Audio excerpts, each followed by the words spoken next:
Hello. I look silly with the camera like that. 2 seconds. Let me sort you out. So today's video is all about I am a shiny gal, aren't I? It's all about, oh my Christ, oh my God, I look plastic. I'm that shiny. Why am I so Anyway, let's just go with it. I'm just going to say I'm glowy rather than shiny. Right, today's video is all about self-sabotage. Now, I feel like it comes at the perfect time because Christmas is not only the perfect opportunity to really dive into our amenorrhea recovery and break away from dieting, because we are around so many indulgent foods that are probably higher in calories that will help our body recover. There is also that huge other side of things that is like that fear side of things that we're like, oh my God, I've eaten all that food, what the do I do now, and how the hell do I process that? And I feel like it's really important for me to do a video on it, on how I deal with that and how I would deal with like self-sabotage around that, because there are two aspects, and I talk a lot about the two different elements of the industry that I find myself in, right? You've got the self-sabotage, which is where you're being really healthy and wholesome, or you're on a diet and trying to get abs or something, and you self-sabotage that side of you by eating all the Christmas stuff. And then you've got another side, which is where you post-Christmas, you self-sabotage by going through guilt, and you feel guilty and you fall back into old habits. So I don't really know where I'm going with this video, but I feel like it's one that I really need to do, because I need you all to know that you're not alone, whichever side of the fence you sit on. Whether you are feeling as if like you have completely ruined a healthy cycle that you got yourself in, or whether you're on the other side where you are now falling back into those old habits of diet and restriction because that's what you've always noticed. Now, self-sabotage shows up in so many different forms. Everyone will self-sabotage of some aspect of your life, and all I believe self-sabotage is the ego trying to keep us safe. Now, everyone has an ego, and a lot of the time people are very aware of the ego as saying someone is like quite egotistical, or someone's like a bit up their own arse, that kind of thing. That's where we talk a lot about the ego. Whereas in a spiritual sense, we talk about the ego as the part of us that just wants to keep us safe. So it wants to keep us in the same kind of experiences as possible. It doesn't particularly like change, and it does want you to kind of feel good about yourself, but in the sense of like in keeping you in the same place. It doesn't want you to grow and stuff like that. It's very much about staying in one place. And the ego shows up as a way to kind of self-sabotage, right? It is only there to keep us safe.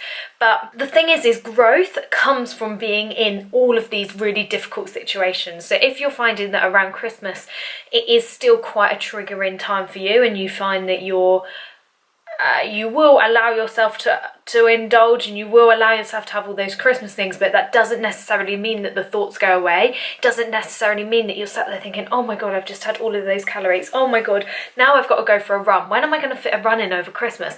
Or it's post-Christmas and you're like, oh my God, I did all of that and I've done nothing, and I still haven't got my period back, and I've got this and blah.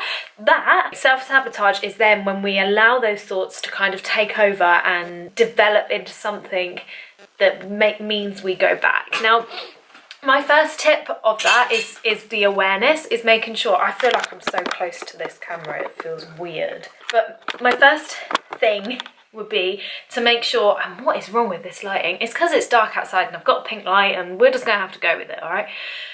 But the first thing is the self-awareness. Making sure that you can kind of like notice your thoughts. And I think that's the most thing. For me, at the start of my journey, I didn't even notice that I was having those thoughts. It was completely just like, I ate shit and now I have to diet. There was no like, I couldn't differentiate that being a thought that wasn't serving me properly. That was just a thought I was doing. So being aware of those thoughts that aren't serving you, so feeling as if you need to diet and do loads of exercise when you're still on that period cycle, or feeling like you need to lose weight because you might have feel as if you've gained some. Being aware of those thoughts first of all is like the first step, so we can be like, okay, that's them. Then it's about looking at your thought as if it's there. So it's not part of you. Thoughts are not who you are. I can think, I am a man.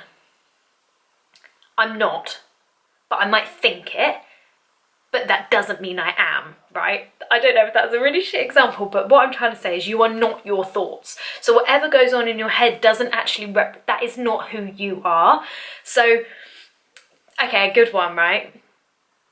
We all have those weird thoughts around, I'm just gonna say it.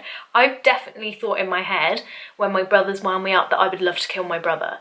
And I really hope someone doesn't just take out that as like a little trick, like script. There's definitely been times that my brother has wound me up so much that I've been like, I want to kill you. That doesn't necessarily mean I'm a murderer or the fact that I'm going to kill my brother. Because I'm not my thoughts, right? Imagine if we were though, that would be weird, wouldn't it? Christ, my brother would be dead about 50,000 times. He's quite annoying. I just went on a bit of a tangent, didn't I? It's about making sure, so we've become aware of our thoughts and then it's about detaching them. And how I like to picture them is literally in front of me. So I always put them in like a little box like this because your thoughts do keep you in a box, so I'm going to put them in a box. And it's just about like kind of like looking at them as if like what they are, which is just a thought, and then looking at the absolute truth in them. So a good like little journaling thing is I would get out all my thoughts, all my bad thoughts, like, my God, I'm fat, I'm lazy, I'm a slob, I eat too much, I don't trust myself, my body just gains weight, blah, blah, blah, blah, blah. And I get them all out, and it's literally like a proper brain fart on a bit of paper. And then I take a step back and I look at them on the paper, and I'm like, okay, that's what I've been thinking. I'm aware of those and I've taken note of them, and now I've got them out on paper, so now I can see them, that they are just thoughts. And I look at all of those and I think, how true are they actually? Am I lazy? No. I'm really not. Am I fat?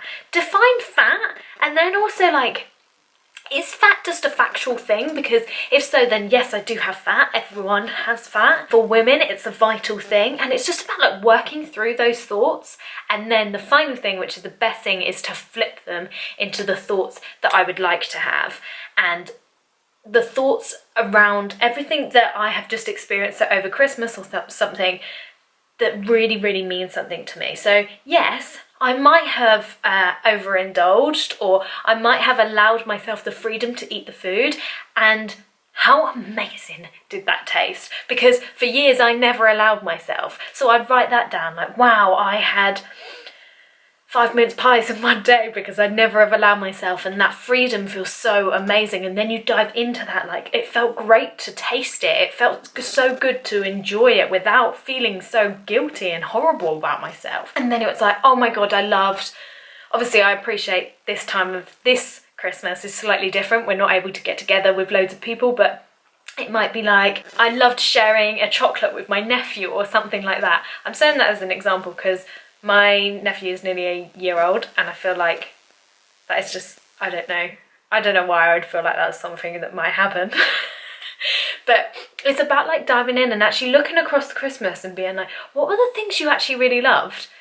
And actually looking across Christmas and being like, how much of your Christmas time off or experience was so wrapped up in around you overindulging? Because what about the presents you got people? What about the presents you received? How do you feel about the people that you got to spend it with? Did you manage to Zoom call with someone? Did you manage to phone someone? What other experiences? Did you love your Christmas Day walk, for example? And it's just about really being present in those Christmas feelings and writing out actually all the best experiences you had over Christmas that weren't food related, or they might be food related, but you flipping loved.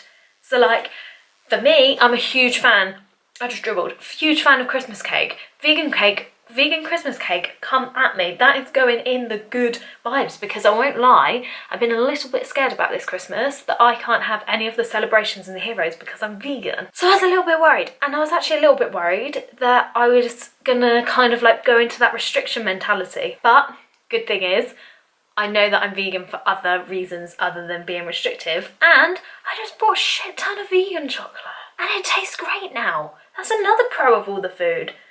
vegans 10 years ago wouldn't be able to eat the way we eat. Us vegans eat at Christmas now. Again, gone on to a little tangent, but yeah, so write your list about actually all the things that you've loved to do this Christmas, and then finally, this is the start of a brand new year, and I will do a completely new video on this because this is so my jam, but who do you want to be in 2021? Is the person you want to be in 2021 a person that constantly worries about their body, hates their body, worries about their food, worries about how much they've eaten, worries about what they've eaten, is so consumed by how they look in the mirror? Or is the person you want to be in 2020 someone completely different? Someone that's free of food, someone that enjoys food, someone that loves to try loads of different things and really does let them indulge without any guilt, and they feel great in themselves and they've got the energy? Is that the person you want to be? And if that is the person you want to be, then right now is the perfect opportunity to try to work on those goals. And actually, the indulgence at Christmas is a good first step to you allowing to be the person you want to be in 2021. But I will do a video on that, I promise. That is all from me. That's all from my little rampage. I hope you enjoyed this video. If you did, please give it a like and consider subscribing to my channel, because I just want everyone to feel great about themselves, get their periods back, and just let's let 2021, not 2020, be the year that actually we all kind of like start stepping into our own power. So that is my little brain part. It's 12:22 and minutes in, and I don't know why I'm still here. But yeah, I don't know when this is going out. If it's not Christmas yet, have a good Christmas. If it's after Christmas, hope you had a good Christmas. And I'll see you in my next video. Bye!